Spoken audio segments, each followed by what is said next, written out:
好，我是新来自老挝中国的媳妇，我22岁就当扣妈啦。当扣妈呀，可是个技术活一半，他胜任不了，想把扣妈这份工作胜任啦，该怎么办？大家有什么好的建议吗？这天小乐的举动让我很感动，真是小软软一枚，人在的汉人的冬天，为我这个扣妈买一双温暖的鞋。我虽然怕冷，不适应中国冬天，但我被小乐的举动温暖了这个冬天。还有2天就是小乐生日了，我想为他准备礼物和生日蛋糕。礼物我想自己动手，换衣服缝合毕生送给他。希望他的学业顺顺利利，考上附体。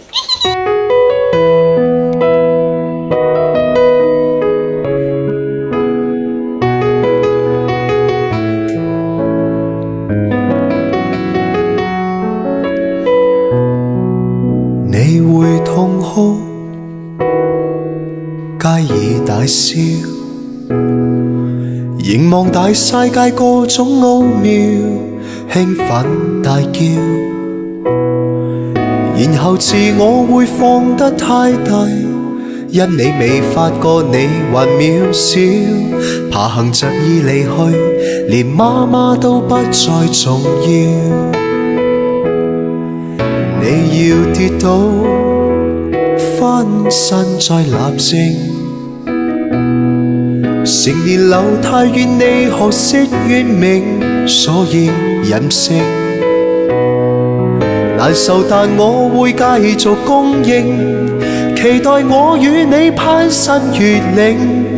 若我有天敗了，你戴上我的眼鏡。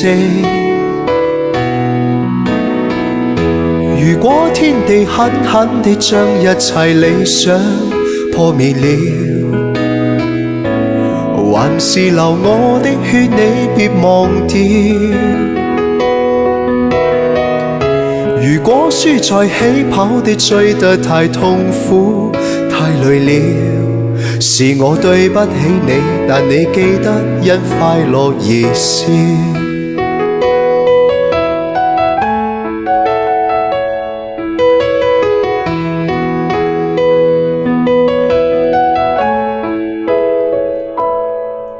我對你好，不需答謝我，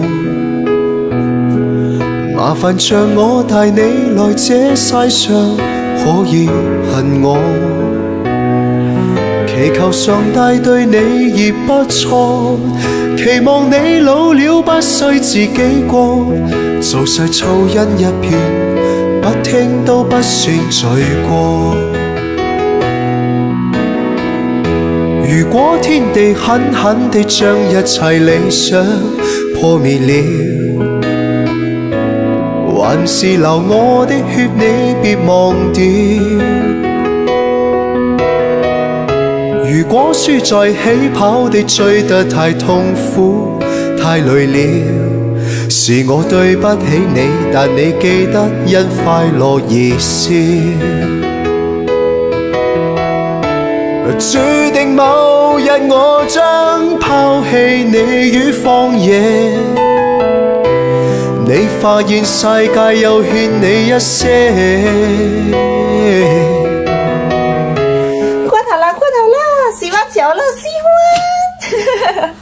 OK 嗎？